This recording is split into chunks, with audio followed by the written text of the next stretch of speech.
Hard Hat's all about showing up to play hard, doing what it takes to win. If you want to cement legacy, win another. He's your third center. You don't want to pump him up too much, but it's hard not to. This is maybe the most I've ever agreed with you.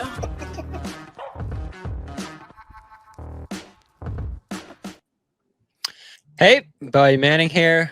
Welcome into an early week edition of the Garn Report. Just a couple days from the NBA draft, and our preview series continues here with a great draft analyst who helped us out a ton last year. And I think, Nathan Grubal, you were my Shireman guy last year.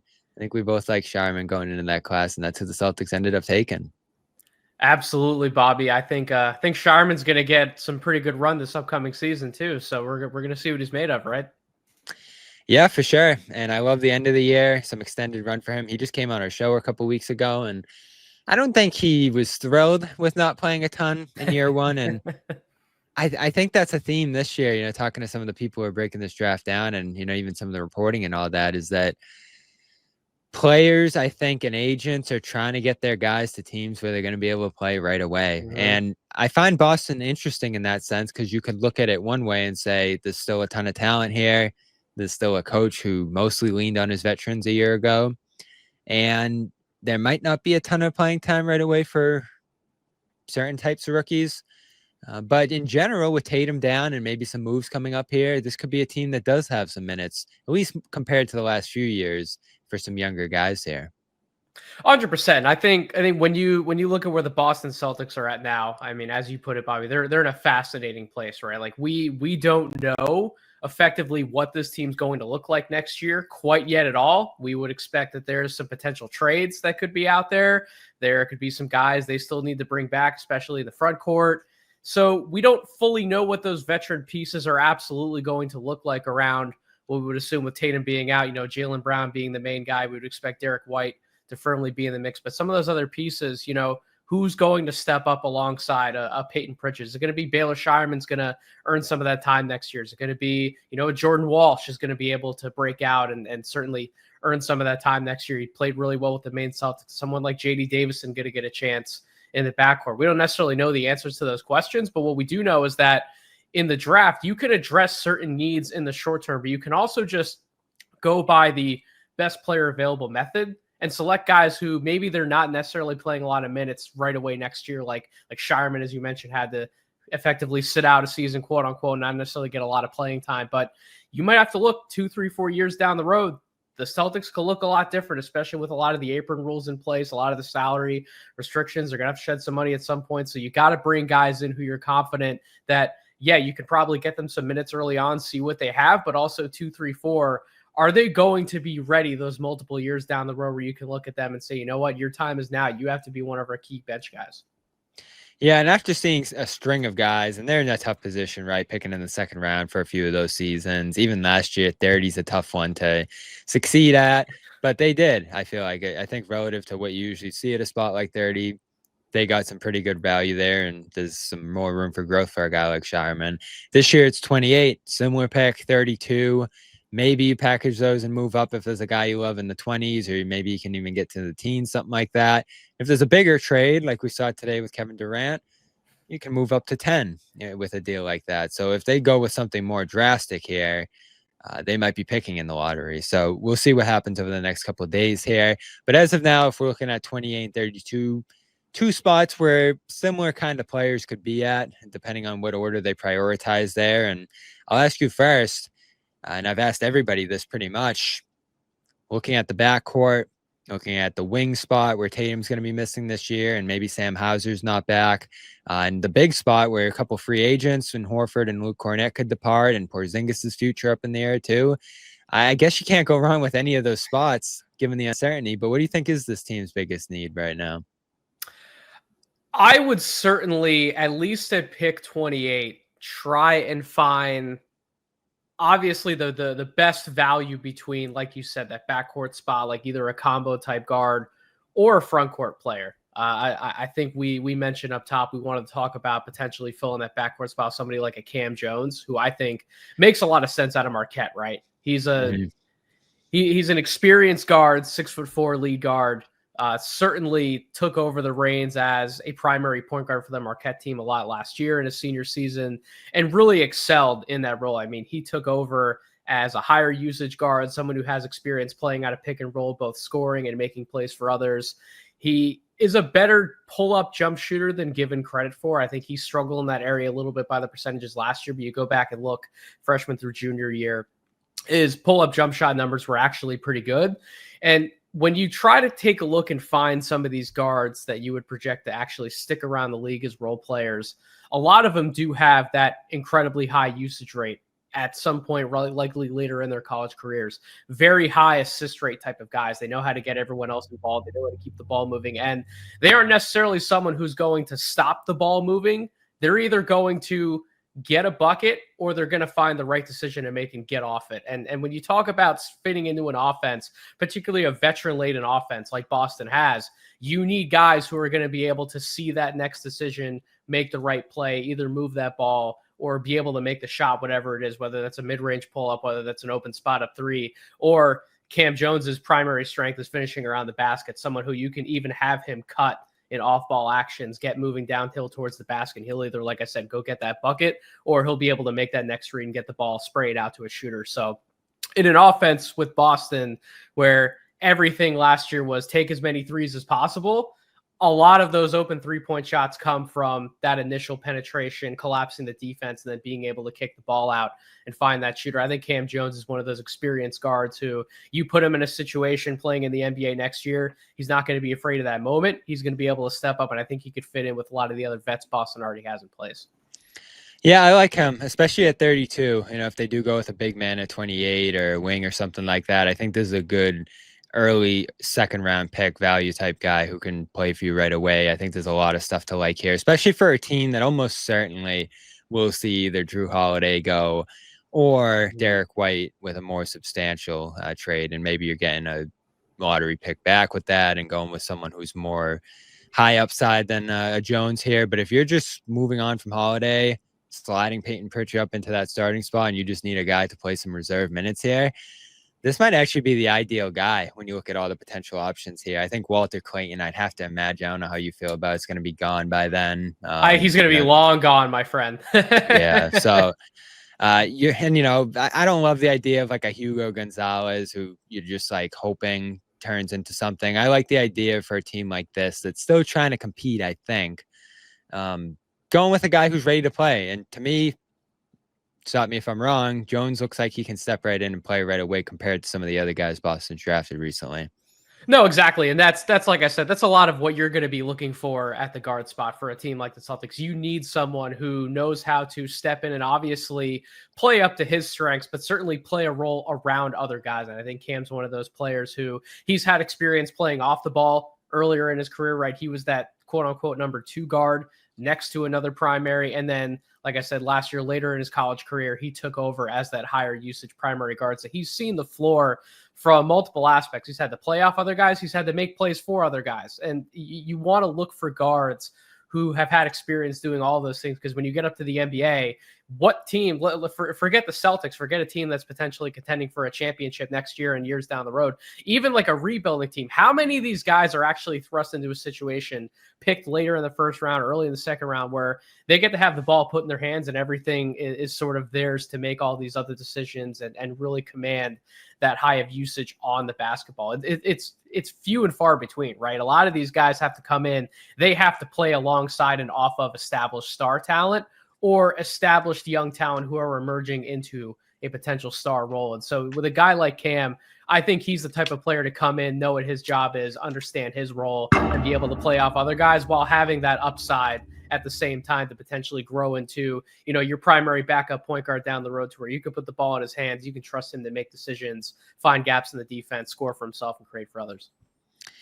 So next guy I'll bring up here, we mentioned Hauser, a guy who could depart here. I find this need interesting for the Celtics, and it's tough. I mentioned this on another show. We didn't even draft him. You picked up Sam Hauser undrafted out of his class, developed him through Maine on a 2-way, got him up to the NBA, and to a point, defensively in particular, where he survived NBA Finals minutes and thrived in them. I think he hit 11 threes in that series against Dallas. So it's easy to say move off Hauser this summer. and he's probably the easiest contract to move. But replacing him is much more challenging. And I don't know if Shireman's capable of it. Shireman has a little bit of a different game than Hauser. So I'm looking at this draft here and thinking about some shooters. And they did work out Chaz Lanier. I find that one interesting for them. But I actually find Koby Brea a little more interesting because he's a little taller.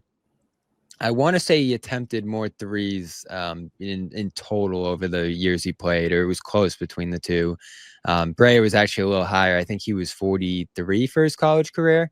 I mean, Brea's literally led college basketball in 3-point shooting percentage. So, like, when we're talking is this about guy potentially the best shooter in this draft?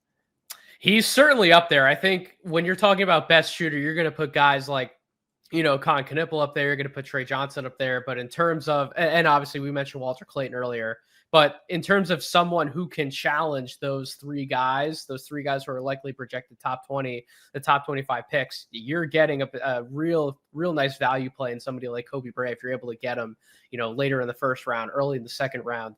I think when we came into this season, we didn't quite know what we were going to get from Brea because he's had, multiple lower body injuries. His college career was a little bit in flux in terms of how much time that he's been able to play somewhere like Dayton. But when he's been healthy and he's been on the floor, like I said, he's been one of the best shooters in college basketball throughout his entire career. And he's someone who knows how to make every single type of 3-point shot you would want him to make. He can hit shots off movement. You can work him off different actions. He can certainly step in and pull up and hit a 3-point shot. Even when he gets inside the arc, he can get to that 1-2 dribble pull up and certainly hit something around the free throw line or areas in. Like, that's the type of shooter that you want to be able to bank on and project to the next level. You don't just want someone who, he might have hit 38% of his shots from the corners, but if he's not necessarily someone who can come off a quick action, relocate, come to a full stop, and then get that shot up quick, those are the types of shots that you're going to expect someone like a Brea to have to make at some point at the NBA level. Again, you're not just having someone who's going to be able to sit in the corner, but the other part of that is when they do come off of an action and that initial shot's not there, do they have the wherewithal to actually make that next decision and keep the ball moving? A lot of what I was talking about with Cam Jones. Koby Brea does have some pick and roll experience. And I think last year at Kentucky, when he did get a little more on-ball opportunity than he had playing off of exclusively other guys at Dayton, he did actually excel in some pick and roll reads, both scoring for himself and even making some passes out of those possessions. So I think when you're talking about someone who is going to fit into a specific role, we're not necessarily talking about specialists anymore on the NBA vibe. We're talking about guys who can do a little bit of everything, and ball movement is crucial to any aspect of offense at this point in today's game. So I think with Koby, you're getting that solidified, bankable skill that is his 3-point shot in every way possible. But you are, I think, getting enough of the other stuff there in terms of the ball movement, the passing, and then he is a 6'6", 6'7" wing. I think he's long enough to be able to at least hold his own defensively at the NBA level. No, he's not going to be a top-tier stopper. He's not going to be someone who you're throwing on the other team's best perimeter option. But I think he's going to at least be able to hold his own to where he's not a major net negative on that side of the ball. And if that's the case, and you're getting all of his shooting equity along with it, I mean, that's absolutely someone you target late first, early second round. Is that where you project him going? I have a top 35 grade on him at this point, and I'd be shocked if he went any lower than that. I think you're talking, for the Celtics, 28-32, I think that's the sweet spot for his range. Perfect. I think he's a great fit for what they need right now. And will he be Hauser? I think, again, it's tough to say a guy's going to shoot 41 for 4 seasons and then have the playoff success Hauser's going to have. But this track record right here, the amount of shots he's had in college, I know you mentioned the availability, a little bit of an issue with the health there. So we'll see how that goes. But the production shooting-wise, when he has been available, looks phenomenal. And then you got 91% free throw shooter here as well. Absolutely. And then you talk about replacing Hauser. I mean, if you go back and look at Hauser's college career, especially, his later part when he was at Virginia, he was actually one of the guys in that draft. I had a sleeper top 25 grade on him because I thought he was just that versatile of a shooter. But it's a lot of the same things. Hauser wasn't just a quick catch and shoot guy. He soaked up a lot more usage than people give him credit for at Virginia. He was their top tier shot maker, someone who was able to get his shot, 1-2 dribbles, pull up. That's the type of player I think that Brea can be, and that's certainly a lot more of what he got to show at Kentucky. It wasn't all just quick catch and shoots. He created a lot more for himself at Kentucky in the SEC, one of the toughest college conferences we've seen in recent memory, and he did a great job at it. So I think, again, those are the types of guys that you want to bank on to be able to hit. When you're talking about these guys who are projected as quote unquote role players and fitting around the margins, a lot of these guys who are role players in the NBA were a lot better college players than they get credit for. They were the best or the second best player on the respective teams. I think Brea has done enough throughout his career at this point to certainly earn that bill of, hey, I could actually scale down and play this specific role in the NBA because I have all these ancillary skills behind me. All right, taking a minute to tell you about Prizepicks and basketball season. After a great finish, over hockey season done as well, but still plenty going on over on Prizepicks, especially baseball. And it's a great time of year with games going on every day to go check out some baseball action over on Prizepicks. And Shohei Ohtani right now, the guy I'm looking at, how could you not watch him and love seeing what he's doing every night? And always the potential for a massive Ohtani game. Aaron Judge, Rafael Devers. Unfortunately, he's gone, but I'm still going to be rooting for him to succeed over on the West Coast. So all those players are in action every night in the big baseball games going on. And whether it's home runs, hits, or any other stat on the baseball field, Prizepicks is the best place to cash in on your favorite sports. And right now, you can go over there for your shot to win up to 2,000 times your cash. It's the best way to get action on sports in more than 30 states. And you can mix and match player projections from different sports, combine your favorite baseball players with esports and much more. They invented the flex play, which means you can still cash out even if your lineup isn't perfect. And always some great promotions going on, whether it's Taco Tuesday with player projections on the board, discounted by up to 15, 20% usually. You got Flex Friday, so you can opt in, tap the checkbox, and in your lineup builder, you'll be eligible for the protected play, which allows you to choose squares from any game on the board. And if your lineup does not win, you get your net losses back in promo funds up to your promo limit as soon as the lineup settles. So head over there, use our code CLNS, and get $50 instantly when you play your first $5 lineup over on Prizepicks. That's code CLNS to get $50 instantly after you play your first $5 lineup. You don't even need to win to get the $50 bonus. So go over there, use code CLNS, and check it out. Prizepicks, run your game. So next guy, we're going to move to big now. I guess it's fitting. We've done guard, wing, now big. And we've talked about this guy in every episode so far we've done. It feels like every evaluator I've talked to likes this guy. There's a good fit in Boston. It feels like they all see in him. And you mentioned him as well as a possible fit in Boston. Definitely seems like he's going to be available in this area here. Could go a little earlier in the 20s. I've seen on some mocks. If a team like Atlanta likes him in particular, and I did hear he worked out for Atlanta and they liked him in that spot, Clint Capella is probably going to move on from. So that could be maybe the high end of where he ends up going here. But if he is available at 28 and the Celtics think they're going to lose Luke Cornett in particular here, I think this guy slots in pretty well to that kind of role, especially some of the passing stuff we saw from him last year. And there's just so much to love about his offensive game. Defense, certainly a strength of his in college as well. And I'm curious for you where you rank him among the bigs in this class, because I've heard some people say Raynaud's the best, and obviously there's some guys more lottery projected that people love, and you have just a bunch of different names here. I even love Sorber out of Georgetown there, who feels like he's going to go a little higher too. You got the Maryland big there. There's, Queen. There's a million different people in this draft among bigs. But in terms of fit for Boston, this one almost feels perfect when you look at some of the shooting spurt he was able to put on out there, his pick and roll game, his ability to get downhill. The rebounding doesn't look great, but I feel like there's some things he could work on to fully acclimate, fully fit in the Boston system over the long term, even though he's a little bit older. This is the guy I'm starting to zero in on, me thinking they need to pick this guy. Bobby, there's a ton of smoke around the potential Ryan Kalkbrenner to Boston Celtics fire. And listen, just because there's smoke doesn't mean that that's definitely going to be the selection on draft night. You and I both know that. But when we look at who can potentially be a great fit in the front court. You mentioned a lot of names who are probably going to go higher than the territory that Boston's selecting, unless they would potentially move up. Maybe they could move up, get someone like a Thomas Sorber, or we would expect Johan Berenger to be going late lottery to mid first round. He's intriguing. You never know, right? Some of these guys could fall into a territory where all of a sudden you get to the early 20s and everyone in the Celtics war rooms looking around is like, should we make a move? That's what happened with Shyman last year. He was there at 30 and they were stunned. Can you make a move to potentially go up and get one of these guys you had a much higher grade on? But if the board breaks to where you would expect, Boston stays at 28 and you're looking at some of the names on the board in the front court, I have Kalkbrenner right at 30 on my board, so I think this is an appropriate range for him.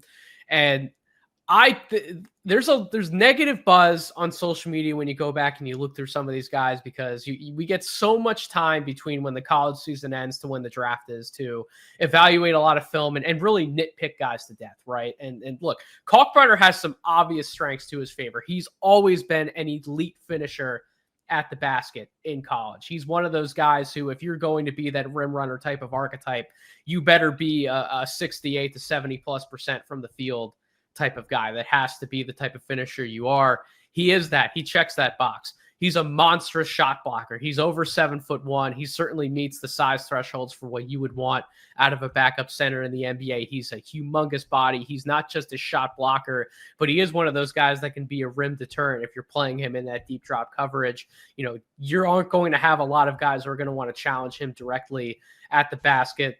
He's not one of these guys who you have to worry about in terms of getting a lot of foul trouble. Had pretty low foul rates for a player at his size playing his position over these last few years in college at Creighton. So those are some key primary strengths. And then you throw the potential icing on the cake. You mentioned a lot of what Boston wants to do is play that 5-out offense. Certainly, if you have a big man that can stretch the floor and be somewhat of an adequate spacer from three-point range. Kalkbrenner started to dip his toe in the three-point pool the last few years, and I do think that's going to be something that he eventually does in the NBA. His ability to, not on necessarily high volume, but on respectable enough volume, I think he's going to be able to shoot the three-point shot. The biggest thing that he gets nitpicked for is, if he's exclusively a drop coverage big, what does that do for you defensively in the NBA nowadays? And my counter argument to that would be, if you put him in a situation like with Boston, where you have essentially every single guy on the perimeter is able to hold their own. They're switching everything constantly. They're great at keeping guys in front of them and challenging shots up front and limiting the amount of lane penetration. If you're not putting Kalkbrenner in a spot where every single defensive possession you have to worry about him defending in space, you have enough guys who can keep those offensive players in front of you, then a lot of those concerns go away, to where Kalkbrenner is that guy to man the paint, block shots, make sure he's cleaning up everything that's missed around the basket, and then you're going the other way. And that's exactly what I think Boston would be looking for in a primary backup big man. I do think, Luke Cornett, I think, shuffles his feet a little bit better than he gets credit for. I don't think you necessarily worry about him dying in space, but he's another one of those guys to where maybe he's not the perfect backup defensive center, but because of what Boston has around him, it makes him look a lot better, because he is that 7-footer who can challenge anything and everything around the rim. And I can see Kalkbrenner working for the Celtics in a lot of the same ways. But again, the difference, Luke Cornett's not shooting threes. If Ryan Kalkbrenner can potentially shoot threes, that's a massive boon for you to be able to bring off your bench, whether he's the second, third, fourth big, depending on, how many of these other guys are coming back for Boston. I really love that fit. It's a fit that I've mocked probably like 3 or 4 times in a row now, Bobby. I just think it makes so much sense for Boston. It does. They could lose one of those guys, Horford or Cornett. So I love the fit. It's definitely the guy I'm zeroing in on as their selection at 28 there. So as a small business owner, you don't have the luxury of clocking out early. Your business is on your mind 24/7. So when you're hiring, you need a partner that works just as hard as you do. That hiring partner is LinkedIn Jobs. When you clock out, LinkedIn clocks in. LinkedIn makes it easy to post your job for free, share it with your network, and get qualified candidates that you can manage all in one place. LinkedIn's new feature allows you to write job descriptions and then quickly get your job in front of the right people with deep candidate insights. Either post your job for free or pay to promote. Promoted jobs get 3 times more qualified candidates. At the end of the day, the most important thing is to get small business the quality of candidates and applicants. And with LinkedIn, you can feel confident you're getting the best. Based on LinkedIn data, 72% of small businesses using LinkedIn say that it helped them find high-quality candidates. You can let your network know you're hiring, even add a hiring frame to your profile picture and get twice the qualified candidates. Find out why more than 2.5 million small businesses use LinkedIn for hiring today. Find your next great hire on LinkedIn. Post your job for free at linkedin.com/garden. That's linkedin.com/garden to post your job for free. Terms and conditions apply. I want to rattle through a few guys rapid fire here before we let you go. I want some quick thoughts on these guys because we haven't talked about a few of these guys yet. And Javon Small is interesting. You mentioned him. They've worked him out. Doesn't seem like he's ranked super high on a lot of boards, but could this be a guy that fits in here?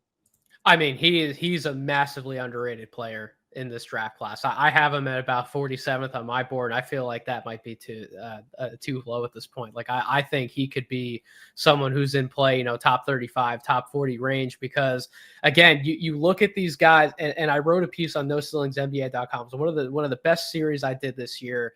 So you think you can be a role player. And it's really going back and taking a look at guys who have succeeded in that quote unquote role player.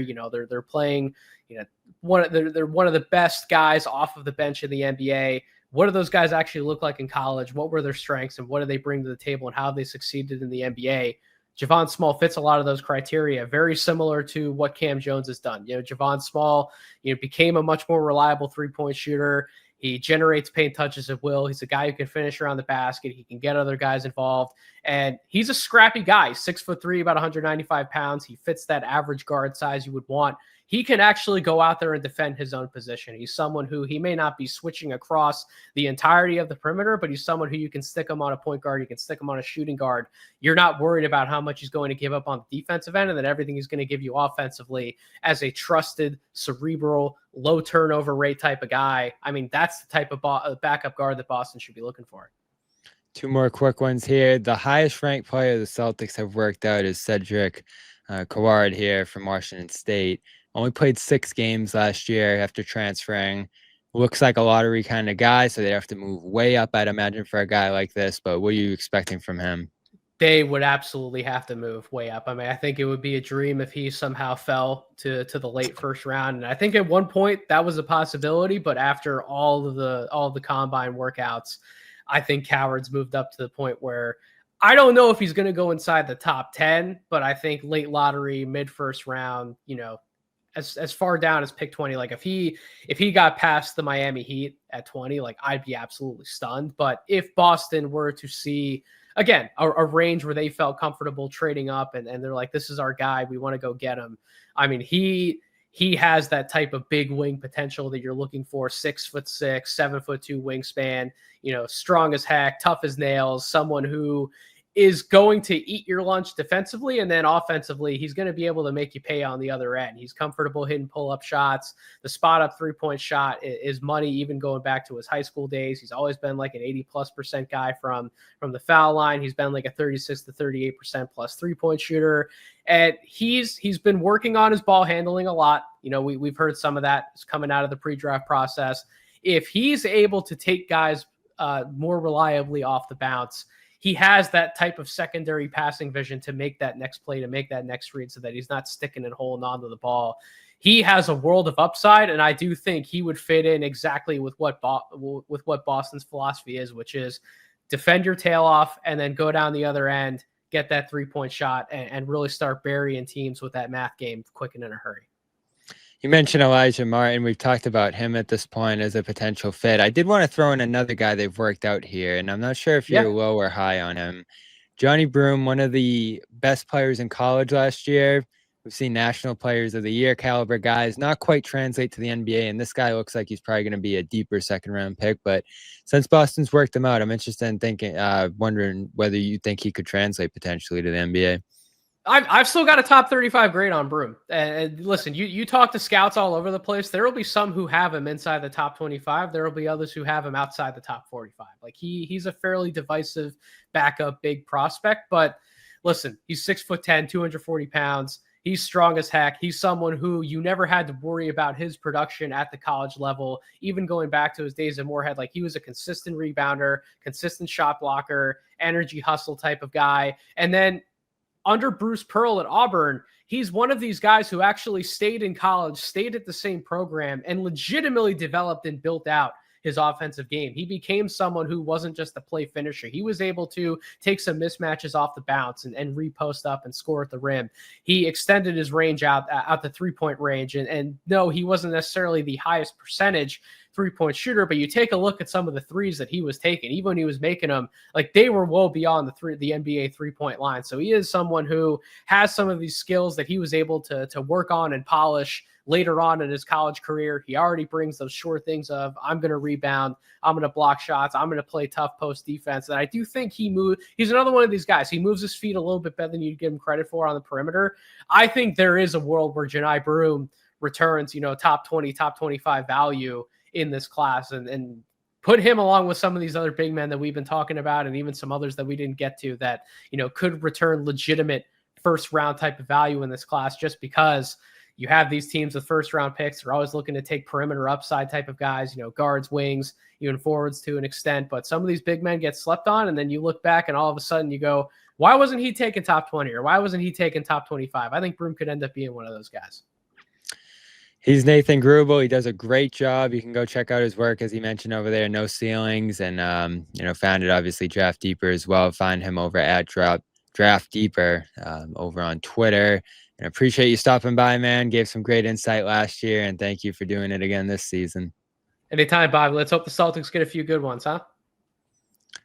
No one's sneaking a vegan brownie by me, I'll tell you Okay, that. you know what, John? We're going to do it. You have to feel that way too, Bobby. I have to feel that way. Yeah. Slide out over and make Luke your first center. Bobby, we gave you Luke an hour early. We're not going to end this on a damn conversation about Luke